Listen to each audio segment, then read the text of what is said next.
Welcome to Moonlit Inc. BL. A BL story written under moonlight. Let's begin. Chapter 1, The Chemistry Read.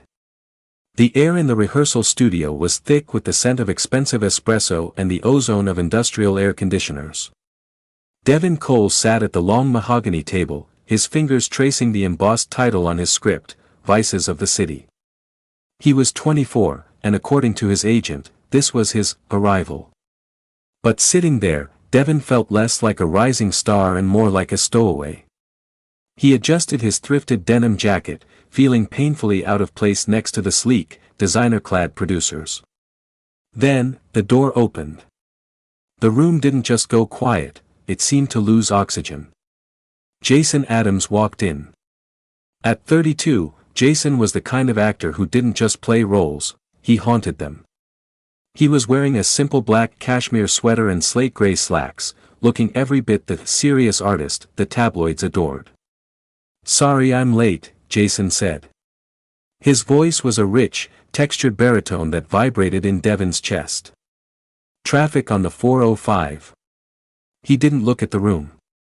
He looked at the director, gave a curt nod, and took the seat directly across from Devin. "Look up," Devin told himself. "Don't look like a fanboy. Look like a peer." Devin raised his gaze. For a split second, their eyes met. Jason's eyes were a startling, icy blue, analytical and distant.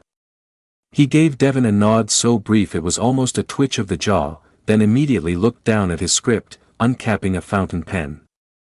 "All right," the director, Marcus, clapped his hands. "Let's start at the midpoint. Page 42. Detective Elias has just cornered Julian in the rain. This is the moment they realize they're on the same side, even if they hate it. Jason, you're Elias. Devin, you're Julian. Go." Devin took a steadying breath. He cleared his throat, slipping into the skin of Julian, a desperate informant with nothing left to lose. "You're late, detective," Devin rasped, his voice dropping an octave, shaking with a carefully crafted tremor. "I almost thought you'd finally decided to let them kill me." There was a beat of silence. Devin worried he'd pushed too hard. Then, Jason spoke. "If I wanted you dead, Julian," Jason didn't just read the line, he lived it. He leaned forward, his shadow falling across Devin's script. "I wouldn't have bothered coming out in the rain. I would have stayed home and watched the news." Jason looked up then. The distance was gone. In its place was an intensity so fierce it felt like a physical weight. He wasn't looking at Devin, he was looking through him, searching for the character's secrets. The dialogue flowed like water. Devin found himself reacting instinctively. When Jason leaned in, Devin leaned back. When Jason lowered his voice to a whisper, Devin's breath hitched, not because the script called for it, but because the sheer presence of the man was overwhelming. "Look at me," Jason commanded, his voice dropping to a low, dangerous hum that wasn't in the stage directions. Devin looked. He felt a bead of sweat roll down his temple. The air in the room felt charged, like the moments before a lightning strike. He could see the faint stubble on Jason's jaw, the way his pupils dilated. For a moment, the mahogany table and the producers vanished. There was only the heat radiating off Jason and the magnetic pull of his gaze. "I've got you," Jason whispered, the line barely audible. "Whether you like it or not." "Cut!" Marcus shouted, sounding breathless. The spell broke. Jason instantly recoiled, pulling back into his chair and breaking eye contact. He began scribbling notes on his script as if nothing had happened. The chemistry. Marcus was rubbing his face, looking stunned. "God, the screen is going to melt." That was electric, boys. Truly. Devin's heart was hammering against his ribs like a trapped bird. "Thanks, Marcus," he managed to say, his voice still a bit shaky. He looked across at Jason, hoping for a "good job" or even a small smile. Jason didn't look up. He stood, tucked his pen into his pocket, and checked his watch. The pacing in the third act is still a bit sluggish, Jason said to the director, his voice once again cold and professional. We should look at the dialogue on page 50. I'll see you all at the wardrobe fitting. He turned and walked out without a second glance at Devin. Devin sat there, stunned. 1 minute, Jason had looked at him like he was the only person in the world, the next, he was invisible. It's just acting, Devin thought, his chest tightening with a mix of admiration and a strange, hollow disappointment. He's a pro. To him, I'm just a prop. He had no idea that back in his dressing room, Jason Adams was sitting with shaking hands, opening a private writing app on his phone to record every single detail of the way Devin's eyelashes had fluttered when they touched. Chapter 2, The Mysterious Author. The production of Vices of the City moved from the sterile rehearsal room to the rain-slicked backlots of a night shoot in Vancouver. The atmosphere was a sensory overload, the hiss of high-pressure water hoses mimicking a downpour, the blinding glare of LED panels, and the constant, rhythmic thrum of generators. For Devin, the nights were a blur of adrenaline and exhaustion. But it was the hours between takes that were the hardest. Sitting in his cramped, neon-lit trailer, Devin scrolled through his phone. He was looking for a distraction from the memory of Jason's hand on his collar during the last scene, a touch that had felt far more lingering than the director had requested. Jason remained a sphinx, retreating to his own fortress of solitude trailer the second the cameras cut, leaving Devin to wonder if the heat between them was all in his head. Let's see what the world thinks of Julian and Elias, Devin muttered, opening a popular fanfiction portal. He'd been warned by his publicist to stay away from the shipping side of the fandom, but curiosity was a heavy weight. The show hadn't even aired its first trailer, yet the leaked set photos had already birthed a dedicated community. That's when he saw it. A story trending at the top of the charts, posted only an hour ago.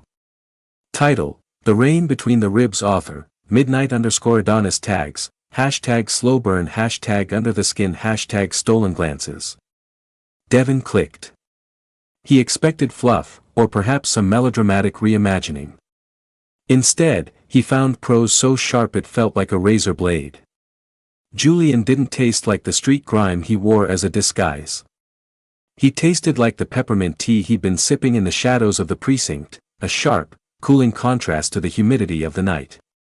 When Elias pressed him against the brick wall, he felt the frantic, bird-like flutter of Julian's pulse against his palm.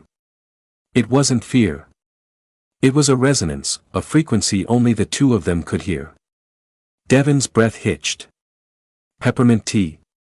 He looked down at the crumpled paper cup on his small table. He'd switched to peppermint tea 3 days ago because the coffee was giving him jitters. No one knew that. He hadn't even told the craft services lady, he'd brewed it himself in his trailer. His eyes raced down the screen, his heart performing a nervous staccato. Elias noticed the way Julian's left thumb hooked into his pocket when he was lying, a tell so subtle it was almost a caress of the denim. It was a beautiful lie. Devin felt a chill that had nothing to do with the air conditioning. He did do that. It was a character choice he'd worked on in front of his mirror at 2 a.m. He hadn't mentioned it to Marcus. He hadn't mentioned it to anyone. Who is this person? He scrolled through the author's profile. Midnight_Adonis had only a few stories, all centered on vices of the city. The writing was hauntingly intimate, focusing less on the plot of the show and more on the internal, agonizingly private thoughts of the two leads. It read less like fiction and more like a diary. Devin. 5 minutes to set, a PA shouted, banging on the metal door of the trailer. Devin jumped, nearly dropping his phone. He shoved it into his pocket, his mind reeling.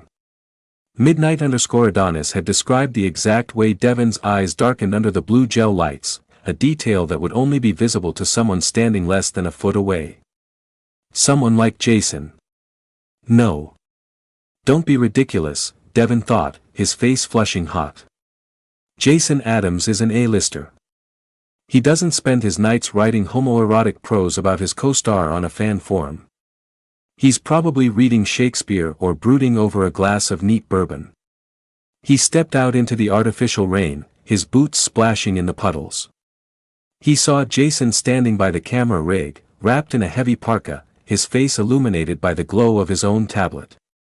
Jason looked up, and for a fleeting second, his expression was one of raw, exposed vulnerability, the exact look Midnight_Adonis had described in the latest chapter as the crumbling of a titan. Then, the mask snapped back into place. Jason's eyes turned to Flint. "You're late, Cole," Jason said, his voice clipped and dry. "Let's get this over with. I'd like to sleep tonight." Devin took his mark, his skin tingling. As the cameras began to roll and Jason's hand found his shoulder, Devin didn't see the famous actor. He saw the words on the screen. He felt the bird-like flutter of his own pulse, and for the first time, he wondered if Jason could feel it too, and if he was already planning how to write about it. Chapter 3, The Smoking Gun. The following Tuesday, the production moved to a claustrophobic soundstage designed to look like a derelict apartment. The set was a graveyard of dust-covered furniture and peeling wallpaper, smelling of damp wood and stage smoke.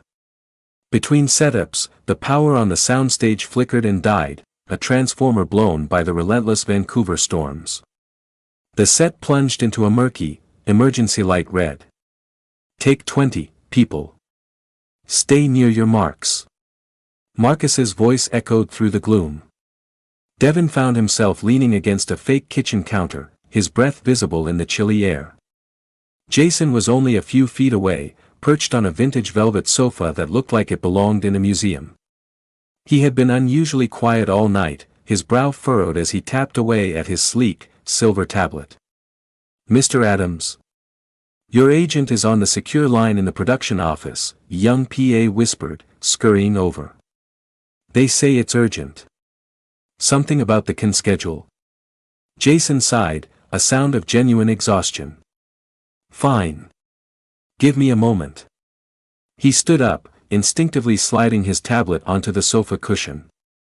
He hesitated for a fraction of a second, a flicker of caution, before the PA urged him again. He hurried off into the darkness of the wings, leaving the device behind. Devin knew he should stay put. He should check his own lines or close his eyes for a nap. But the name Midnight_Adonis was screaming in the back of his brain, a digital ghost he couldn't exorcise. "It's an invasion of privacy," his conscience whispered. "It's research," his curiosity countered. He moved before he could talk himself out of it. The tablet screen was still glowing, the autolock prevented by a setting Jason must have used for reading scripts. Devin picked it up, his heart thundering so loudly he was sure the boom mics would pick it up even with the power out. It wasn't a script on the screen. It was a writing interface. Simple, clean, and filled with blocks of text that made Devin's blood turn to liquid fire. At the top of the page, in a bold header, were the words, Chapter 4, The Weight of a Silence. Devin's eyes scanned the text, his breath hitching. It's the way Devin, no, Julian, looks at the floor before he speaks. He thinks he's hiding his character's shame, but I see the way his throat hitches. I want to reach out and trace the line of his jaw just to see if the skin there is as soft as it looks under the tungsten lights. Today, when I touched his arm, he didn't pull away. He leaned in. Does he know? Does he feel the way the air thins when we're inches apart? Devin felt a wave of vertigo. Jason hadn't even used the character names in his notes. He'd written Devin. He scrolled down further, his thumb trembling. I'm a coward. I hide behind the dialogue Marcus gives us because my own words are too heavy. If I told him how much I enjoy the way he says my name, I'd ruin everything. So I write this instead. I give us the ending we can't have in the trailer. A sudden shadow fell over the tablet. The red emergency lights glinted off a pair of polished leather boots. Find what you were looking for. The voice was like a guillotine. Devin jumped, nearly fumbling the tablet onto the floor. Jason was standing there, his face half hidden in the shadows, his expression unreadable. But his shoulders were rigid, his hands clenched into tight fists at his sides. Devin looked from the tablet to Jason, his mouth dry. Jason, I didn't mean to. Give it to me, Jason said. It wasn't a request. It was a low, vibrating command. Devin handed the device back, his fingers brushing Jason's. Usually, Jason would recoil from the contact. This time, he gripped Devin's hand for a second too long, his gaze burning into Devin's with a mixture of fury and absolute, naked terror. You weren't supposed to see that, Jason whispered, his voice cracking. The famous co-star persona was gone, replaced by a man who looked like he'd just been stripped bare in front of a crowd. You're him, Devin breathed, his mind racing. You're Midnight_Adonis. All those things you wrote, about the tea, about the way I look at you. Forget it, Devin, Jason snapped, stepping back into the darkness as the overhead lights suddenly hissed back to life, blinding them both. It's just an exercise. Character work. Nothing more. He turned on his heel and vanished toward his dressing room, leaving Devin standing in the middle of the set. The crew began to buzz around him again, but the world felt tilted.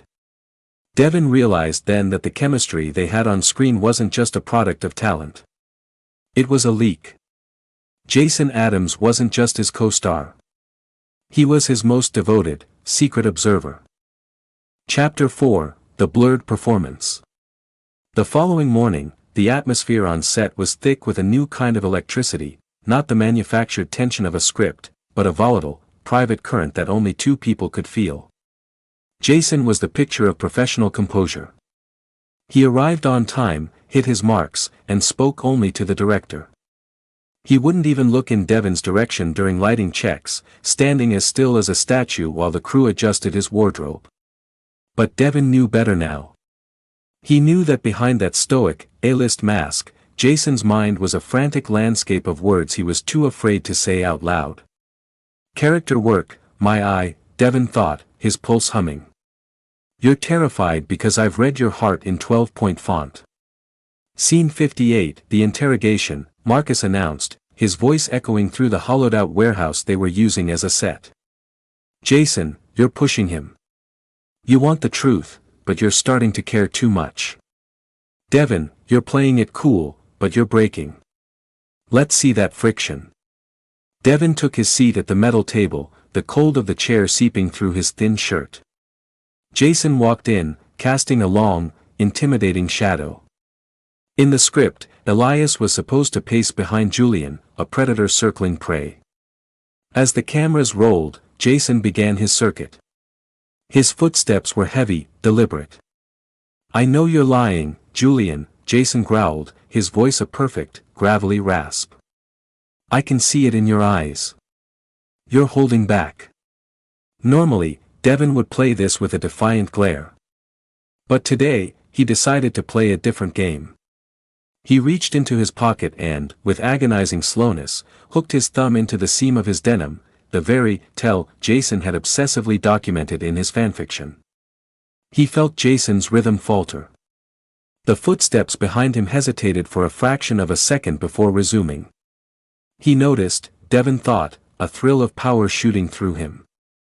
Devin leaned back, exposing the line of his throat, and looked up at Jason, not with the anger of a suspect, but with the specific, darkened gaze Jason had described in Chapter 3 of his secret story.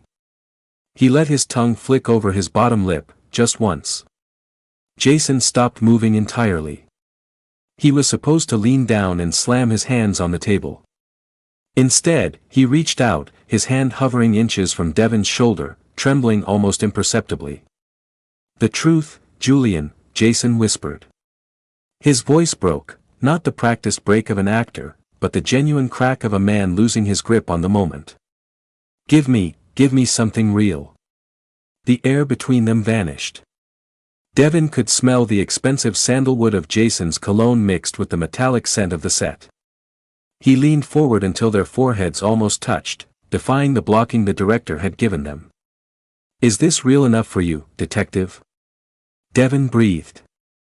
He reached out and brushed his fingers against Jason's wrist, right over the pulse point. Jason's eyes widened. For a heartbeat, the character of Elias vanished completely. There was only Jason Adams, looking utterly caught, his breath coming in short, jagged hitches.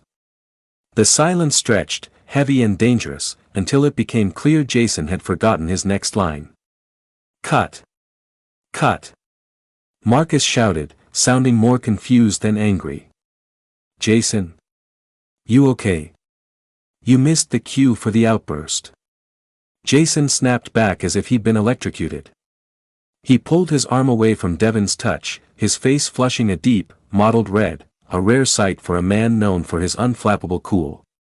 I tripped on the line, Jason stammered, his eyes darting toward the exit. I need a minute. Technical issue. Technical issue.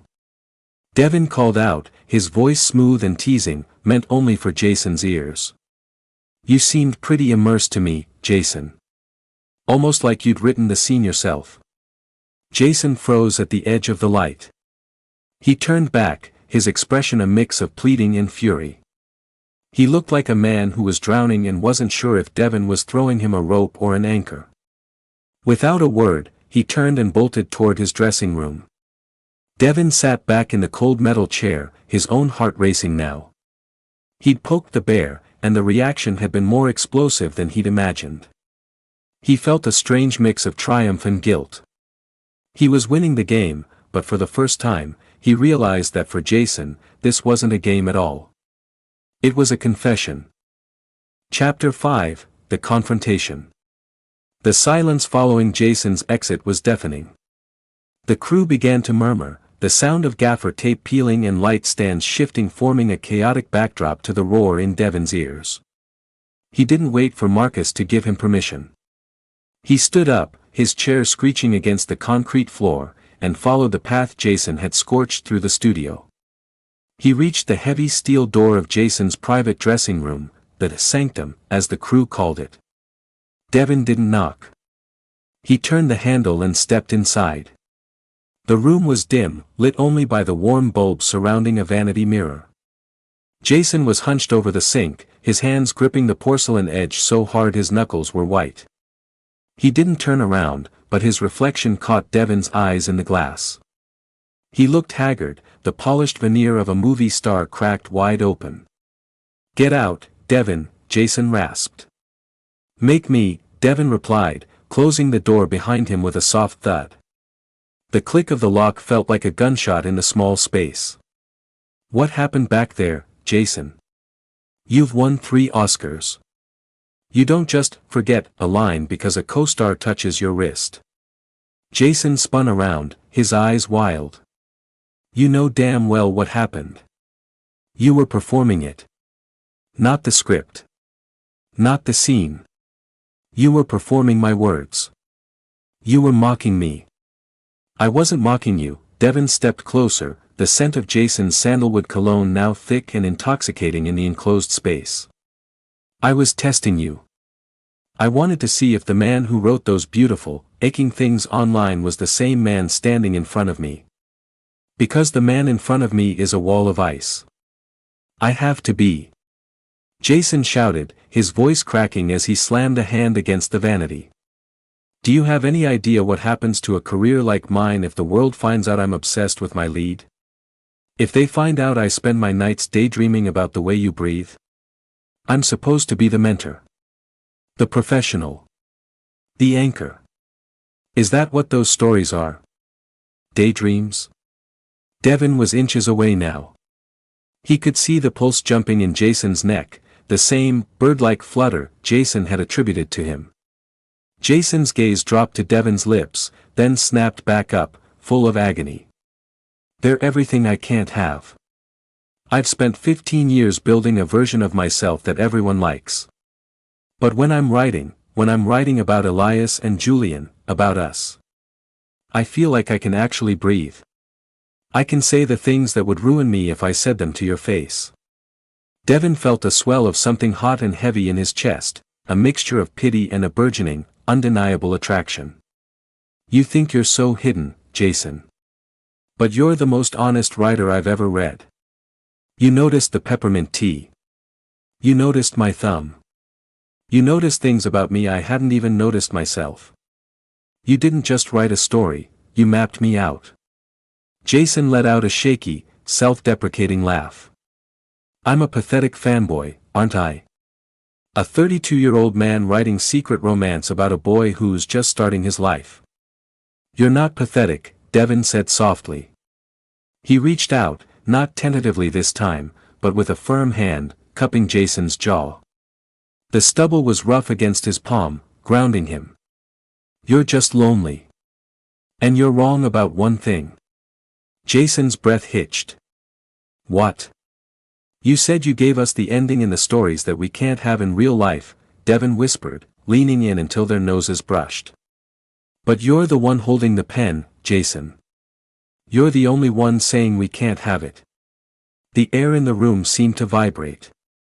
Jason's hand came up, hovering over Devin's waist, trembling with the weight of 15 years of restraint. Devin, if we do this, if this is real, there's no delete button. There's no anonymous tag. Then let's write a draft that doesn't need one, Devin replied. He didn't wait for Jason to find his courage. Devin leaned in and closed the gap, pressing his lips against Jason's. It wasn't like the scripted kisses of a noir drama. It was desperate, messy, and tastes of salt and suppressed longing. For a second, Jason was stiff, a statue of pure panic. Then, with a low, broken groan, he collapsed into the contact, his arms wrapping around Devin's waist and pulling him flush against the vanity. In that moment, the lines between the famous star and the newcomer, the fiction and the reality, and the author and the muse finally dissolved into nothing. Chapter 6, Reality versus Fiction. The following weeks were a masterclass in duality. On set, the tension between Devin and Jason had shifted from a jagged, cold friction to a heavy, simmering heat that made the crew hold their breath during every take. To the world, it was the greatest acting of the decade. To Devin and Jason, it was a high-wire act performed without a net. In the shadows of Jason's trailer, or the back corner of a darkened soundstage, they were a frantic, whispered reality. But the moment they stepped into the light, the walls went back up. It's getting harder to look at you and see a stranger, Devin whispered one afternoon. They were tucked into the narrow gap between two equipment trucks, the rain drumming a rhythmic beat on the metal roofs above them. Jason's hands were buried in Devin's hair, his forehead resting against Devin's. I know, Jason murmured, his eyes closed. Every time Marcus shouts action, I feel like I'm playing a role within a role. I'm pretending to be Elias, who is pretending not to love Julian, while I'm pretending to be Jason, who is pretending not to love you. Maybe we should stop pretending, Devin said, his voice hopeful but cautious. Jason pulled back, his expression darkening with that familiar, protective shadow. Not yet.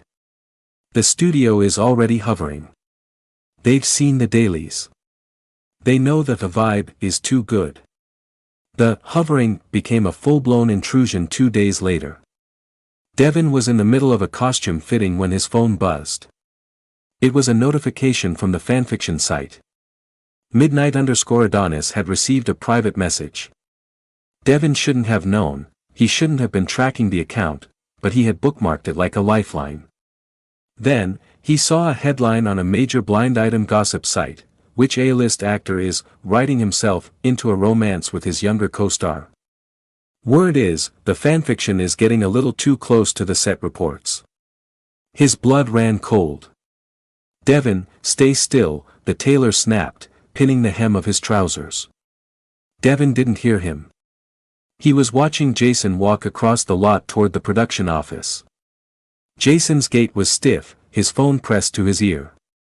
Behind him followed Sarah, his high-powered publicist, her face a mask of professional fury. An hour later, Devin was summoned. The production office smelled of stale air and expensive perfume. Jason was sitting in a leather armchair, looking smaller than Devin had ever seen him. Sarah stood by the window, her arms crossed. Devin, sit, Sarah said, her voice like a velvet-covered blade. We have a problem. There's a digital trail. Someone in the IT department noticed the IP address used for a certain, creative writing account, matches the dedicated Wi-Fi in Jason's trailer. Devin looked at Jason.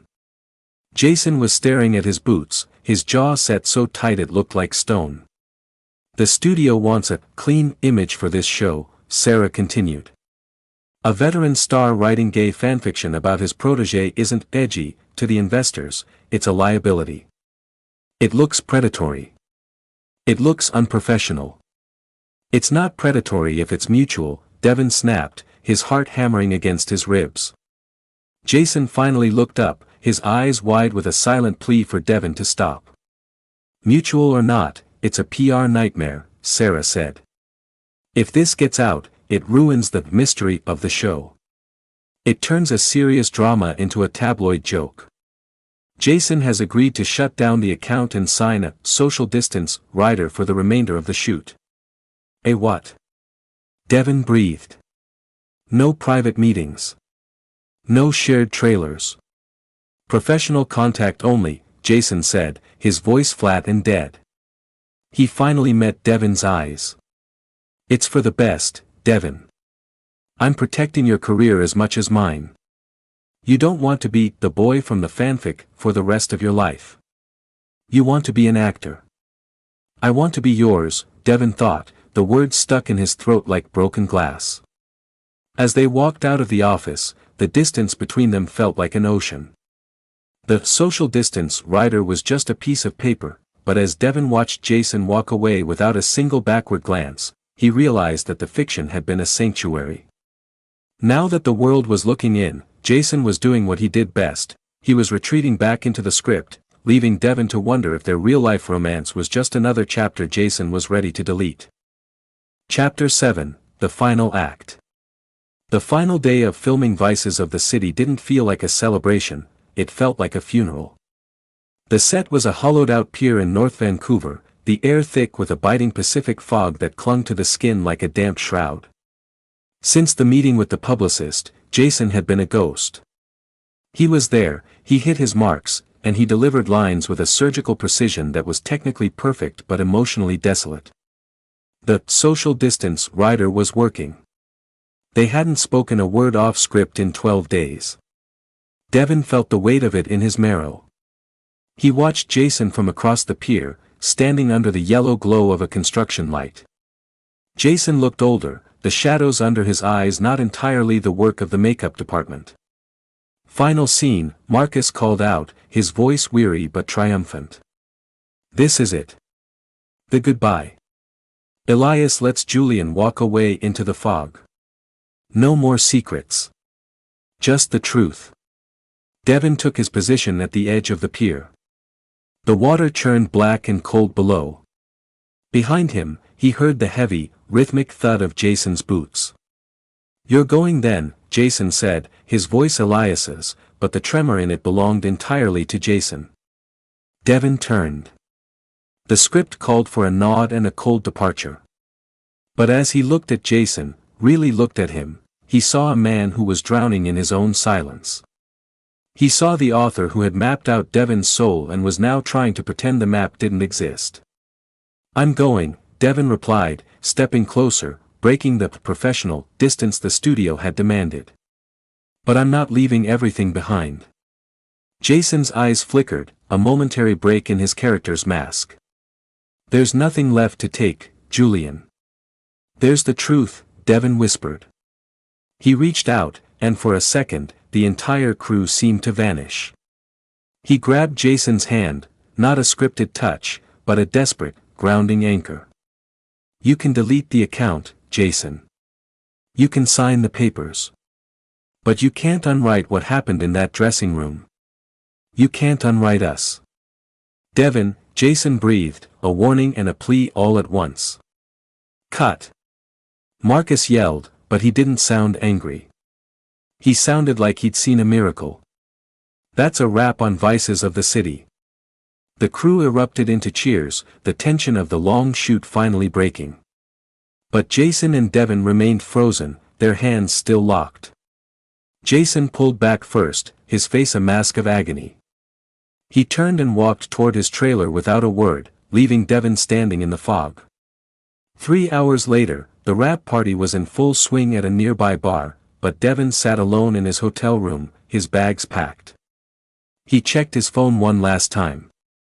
The midnight_Adonis page was gone. Account deactivated, the screen read. It felt like a door slamming shut. Then, a notification popped up. Not from the fanfic site, but from a major entertainment news outlet. Jason Adams posts cryptic, final chapter, to personal social media. Devin's heart leaped. He clicked the link. It wasn't a story. It was a photo of the Vancouver fog from the pier, and below it, a caption that was unmistakably Jason's prose. For years, I told stories because I was too afraid to live one. I hid behind characters and pseudonyms, thinking that if I remained a ghost, I'd never have to face the light. But a ghost can't feel the warmth of a hand or the weight of a gaze. To my muse, you are the only lines I ever want to speak from now on. The fiction is over. The reality is just beginning. A moment later, there was a sharp, steady knock at Devin's hotel door. Devin ran to it, his breath hitching. He swung the door open to find Jason standing there, still in his coat from the pier, his hair windblown and his eyes bright with a terrifying, beautiful clarity. The publicist is going to have a heart attack, Jason said, his voice rough. Let her, Devin laughed, a sob of relief catching in his throat. Jason stepped into the room, closing the door and locking it with a finality that had nothing to do with scripts. He took Devin's face in his hands, his thumbs tracing the line of his jaw, the very detail he had once only dared to write about in the dark. I'm done being an observer, Devin, Jason whispered. I want to be the lead in your life. If you'll have me. Devin leaned into the touch, finally closing the distance. I think I've already read this ending, Jason. It's my favorite one. Outside, the world was already starting to buzz with the scandal and the romance of the century. But inside the room, for the first time in their lives, there were no cameras, no scripts, and no secret aliases. There was only the heat of the light, and a story that was finally, truly, their own. This was Moonlit Inc. BL. Thank you for listening. Good night.